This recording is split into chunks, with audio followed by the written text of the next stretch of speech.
And welcome back to Fresh Outlook, everybody. I'm TWB. We're in the middle of a conversation about the top headline this week, those women found held captive in Cleveland after 10 years. Let's take a look. Have you seen this person? We've seen thousands of posters with this haunting phrase. Reports of missing persons have increased six-fold in the past 25 years, from 150,000 in 1980 to about 900,000 in 2012. Psychotherapist William Sanderson explains the psychology of a hostage. He says many victims show signs of the Stockholm Syndrome, or having positive feelings towards their captors. There's also the threat, the fear, combined with being made to feel as though I'm your protector. And it creates a psychology that's quite abnormal. It's a form of brainwashing. Sanderson explains the possible post-traumatic effects of being kidnapped. He adds that social support is necessary for the women to feel reconnected after years of isolation. There will be nightmares, there will be flashbacks.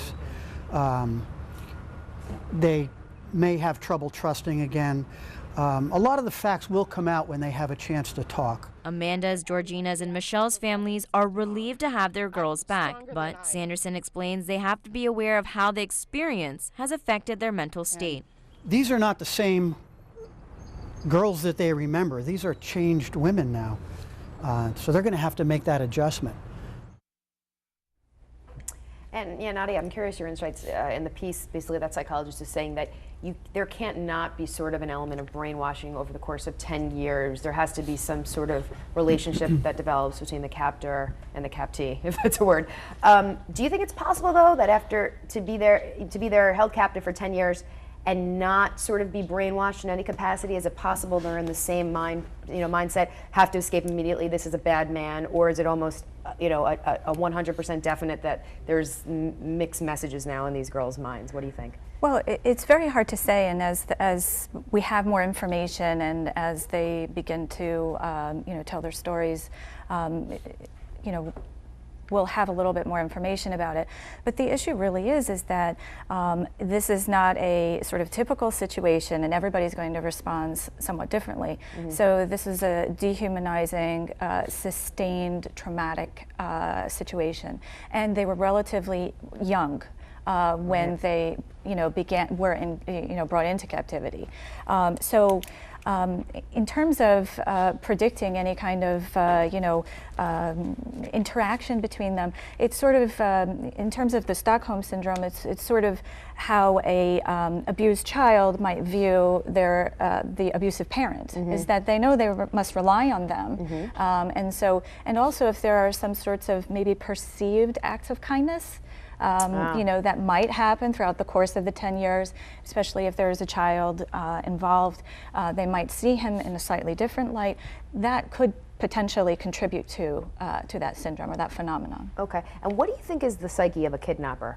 I mean, is this more about power and control, or is it more about being a predator? Or would you say it's 50-50? I think it's all of those things. And in terms of much more broadly antisocial personality disorder, there's a complete lack of regard for another's emotions, mm-hmm. And sort of egocentrism. This is what I want, and these are my needs, and it doesn't matter who I hurt to satisfy those needs. Mm-hmm. But we're talking about an individual who, it appears that there was a history of abuse.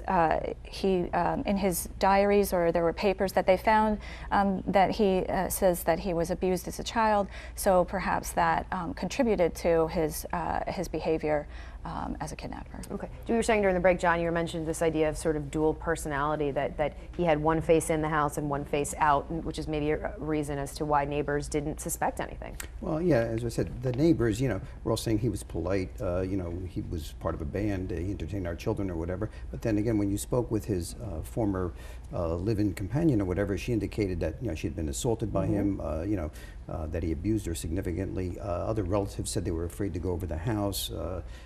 He'd wait 15 minutes before he opened the front door, checking all the locks, wouldn't let him in certain rooms, and so, the neighbors didn't see that side of him, Right. And I think she's right that people who abuse, usually in most cases, they've been abused themselves, mm-hmm. So if you look at how he was brought up and how he was treated, a lot of times there's a close correlation that they repeat that same phenomenon. Yeah, it makes you wonder what kind of a human being does this. I mean, it's just I don't think horrendous. it is a human being. I just think he's a monster. He has no regard for human life, obviously. And remember, he had a daughter that slit the throat of her own child. So you've got real problems in this family, which is why I still think it's hard to believe that these brothers or others and other neighbors weren't aware. It's just too hard to believe that he's going to be able to get away with it. Even if he has a dual personality, there's the bad side of it too, and clearly he's just a terrible, terrible monster. Right, and when you talk about sort of, sexually abused victims, I mean, let alone sort of this whole idea of being kidnapped, but the sexual abuse, Nadia, how do you recover from that? I mean,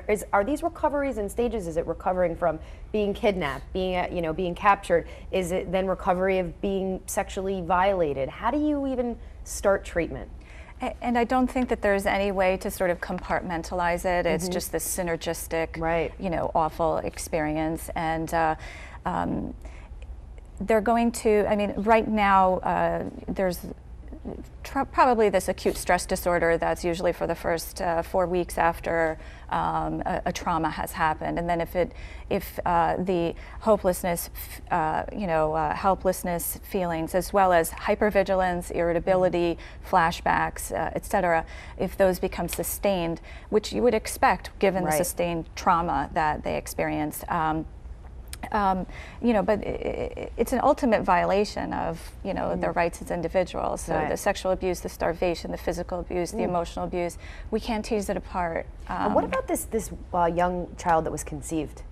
How did, throw that into the mix. What is the I mean, she's too young, but what is the psychology, you think, of a mother that has a child in violation, clearly, conceived with a monster?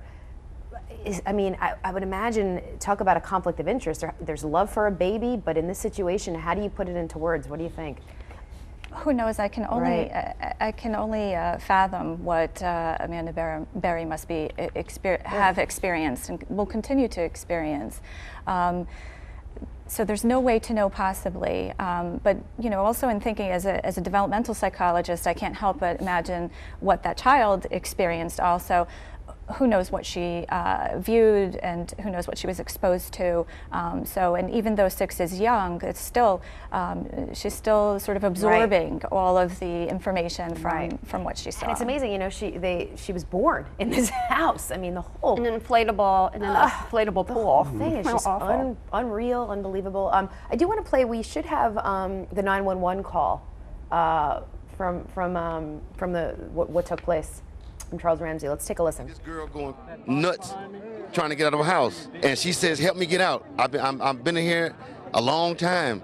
So we kick the bottom, and she comes out with the little girl, and she says, "Call 911." When she told me, it didn't register until I got the call in 911, and I'm like, I'm calling the 911 for Amanda Berry. I thought this girl was dead. You know what I mean? I barbecue with this dude. We eat ribs and whatnot, and listen to salsa music. You see where I'm coming from? Yeah. And you had no indication that there was anything going on? Bro, not a clue that girl was in that house, or anybody else was in there against their will. Because how he is he just comes out to his backyard, plays with the dogs, tinker with his cars and motorcycles, goes back in the house. So he's somebody that you look away because he's not doing nothing but the average stuff. You see what I'm saying? Yeah. There's nothing exciting about him. Well, until the day. It just makes you wonder what's going on in the rest of the block. I mean, what's going on in all those other houses? And that's a good message, Taryn, because neighborhoods really need to be vigilant, take care of each other, and pay attention to what's going on. I mean, this was in Ohio. This isn't, obviously it was right in Cleveland. It's right south side of Cleveland. So, people really need to take care of their neighbors and look around and, pay attention to what's going on. And if there is a call, police need to follow up on it and really make sure that, every stone is turned over. It's a wake-up call for the police department. Taryn, I had been mentioning before that, when we'll really know a lot more facts, after this individual either pleads guilty or is found guilty, the court undertakes a pre-sentence investigation. They track from the time he was born until the date of this offense, and it'll show everything in his background from criminal records, psychological reports. So we'll all have a better insight at that particular time. We have a certain amount of information now, but I think at that point you'll have the whole background. Final thought, Nadia, last few seconds. I just want to say that these are extraordinary women who were able to survive some very heinous experiences, and so my heart goes out to them, and my thoughts go out to them and their families as they try to recover from this. Yeah, I mean, really just survival of the fittest, just unbelievable. The mental strength, the physical strength, just to endure something like this. It won't be long before Lifetime has a movie about it. And you know, any ideas of who might play Amanda Berry? I just hope they make a lot of money because they should be have to. You know, they had a terrible time in their life, so if there's any silver lining that can come out of it, so be it. Okay, final thought, John? Yeah, and perhaps, you know, on the positive side, that like Elizabeth Smart started this foundation to help educate children about these type of things or whatever. So a lot of times, sometimes the victim turns it around and tries to do something positive, more stricter laws or a foundation, you know, so maybe something like that will come out of it. If they're in their, you know, the right mental, you know, capacity. Over a period of time. Frame of mind, right. All right, guys, thanks very much for your insight. Fresh outlooks as always. Coming up on the show, the latest on gun control legislation. That's next. Stay with us.